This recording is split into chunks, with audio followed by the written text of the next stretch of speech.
I'm Ashley Noronha, and I'm originally from Springfield, Illinois in the US. I've been living in Rome for the last 6 years. I work here as a professor of communications and media training at some of the pontifical universities here. And I also work as a journalist. I'm the Rome correspondent for the Relevant Radio Network.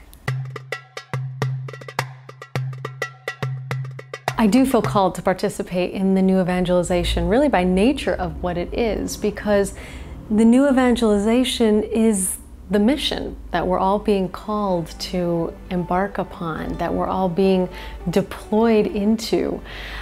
Of course, every age has had its own way of evangelization, and particularly today, in our day and age, one of the ways of evangelization is through the means and methods of technology and communications that are available to us, that are allowing us to reach the ends of the earth with the gospel message and to really fulfill Christ's commission to bring His word to the ends of the earth in such a profound way. So in my own life, I evangelize professionally through my teaching. I have created a course that's called Media Training for Priests, and that allows me to work with priests, seminarians, bishops, also lay people and religious, to help hone those skills for how to get in and deal with a difficult media interview and to get their message out effectively.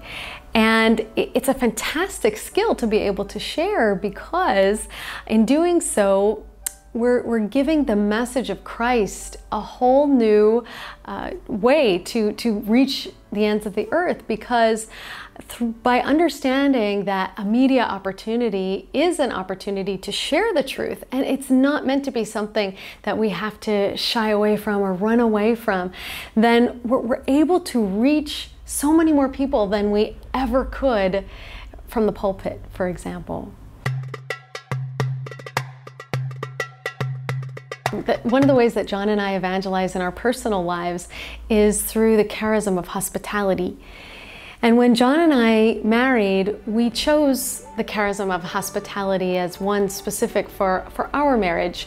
And the way that we try to express that is we want to make our home a place where people will always feel welcome, that they know that they can come and feel the love of Christ here. It's an atmosphere that is loving, that people know that they can speak about any topic. And then we also are sure to pray for those who've come in and out of our home. And so in those ways, we try to evangelize through just the regular living of our lives. And then in the charism of hospitality that we offer in our personal lives, it's always nice to hear from friends that when they come, they really feel a sense of warmth and welcome here, and they really feel the presence of Christ during their visit. And there's an interesting phenomenon that seems to happen at our home again and again, which is people come over, for example, for lunch, and end up leaving well after dinner because we just end up enjoying a wonderful, wonderful day that's, of course, focused again on sharing the love of Christ. So John and I also share Rome through tours, and that is a wonderful means of sharing the faith with people, simply because it's an opportunity to speak the truth about what Christ's teachings are.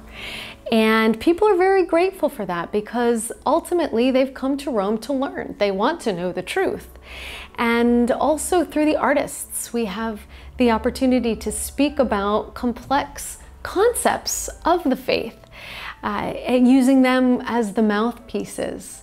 And so again and again and again, we have had people make comments like, wow, that's what we believe? Or that's what you believe? Wow, nobody's ever explained it like that before. So it's really a very powerful opportunity of evangelization.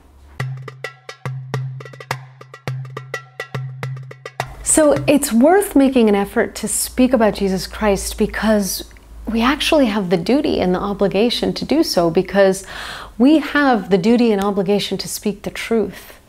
And we all know people who are confused or living difficult times. And so since we have the gift of the truth, it's a beautiful thing to be able to share with them and to help them find the path to Christ.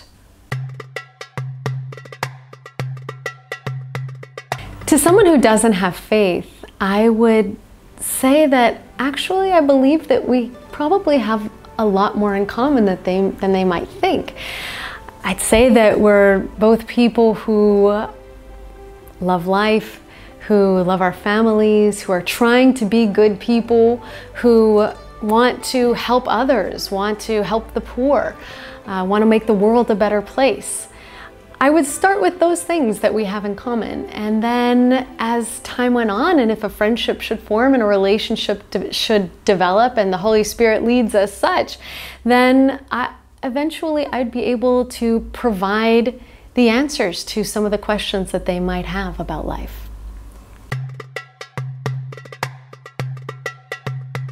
John and I, in addition to having been married for 6 years, we also get to do a lot of work together, and that is such a joy.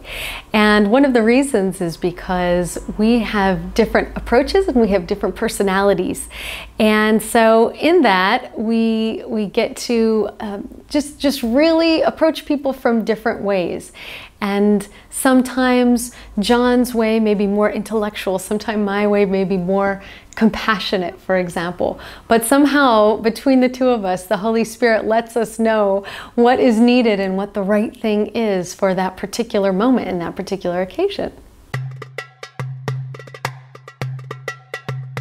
So, of course, there are a lot of daily demands that are put upon us as a married couple and through our work, etc.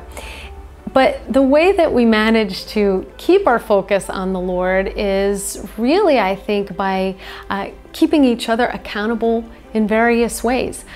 Praying together is a really big deal because it just brings it all back to what it's really about. I notice that whenever I have moments of doubt, I just have to remind myself, and when I say, wait, what is this all about? Wait, what am I doing? I just have to remind myself that it's only Jesus, it's only about Him, and then everything falls into place. So there have definitely been difficult moments, of course, when sharing faith with others. And I would say that in my life, there's been friendships that have cooled because we realize that we really are coming from different ways of understanding the world and approaching the world. But at the same time, I also have found it interesting that very often those same people who may even mock you for believing in a God that they can't see with their own eyes, when times get tough, it's to you they come to ask for support. And I think the reason is probably because in the silent witness of your life, they have seen virtues of charity and sincerity. In other words, they have seen the Christian life being lived.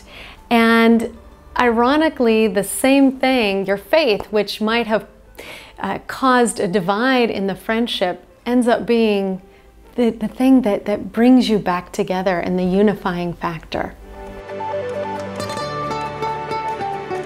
If you would like to participate in the next program of Cast Out Your Nets, sharing your testimony of apostolate and evangelization, visit our website at www.eukmommy.org for more information.